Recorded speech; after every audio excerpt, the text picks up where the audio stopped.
la 9e journée de mobilisation contre la réforme des retraites a encore réuni plus de 3 millions de manifestants, ce qui en fait l'une des plus importantes depuis le début du mouvement social. La jeunesse s'est aussi largement mobilisée. Massif et déterminé, ces manifestations, ces actions intersyndicales, ces grèves et ces débrayages sont une réponse aux contre-vérités exprimées par le président de la République et son entêtement incompréhensible.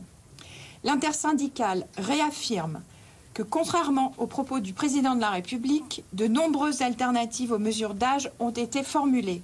Aucune n'a été sérieusement étudiée. La responsabilité de la situation explosive n'incombe donc pas aux organisations syndicales, mais bien au gouvernement. Alors que l'exécutif cherche à tourner la page, ce mouvement social et syndical pérenne et responsable confirme la détermination du monde du travail et de la jeunesse à obtenir le retrait de cette réforme.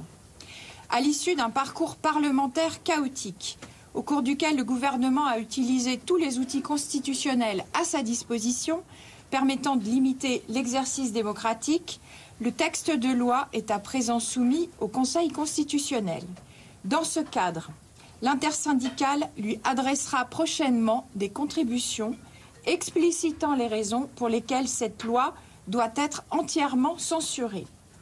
Face à l'absence de réponse de l'exécutif, président de la République en tête, les organisations syndicales et de jeunesse ont demandé publiquement une consultation citoyenne.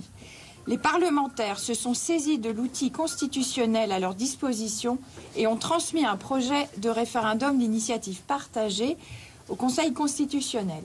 Les organisations syndicales et de jeunesse sont prêtes à y prendre toute leur part dans le périmètre de leur représentation du monde du travail et de la jeunesse.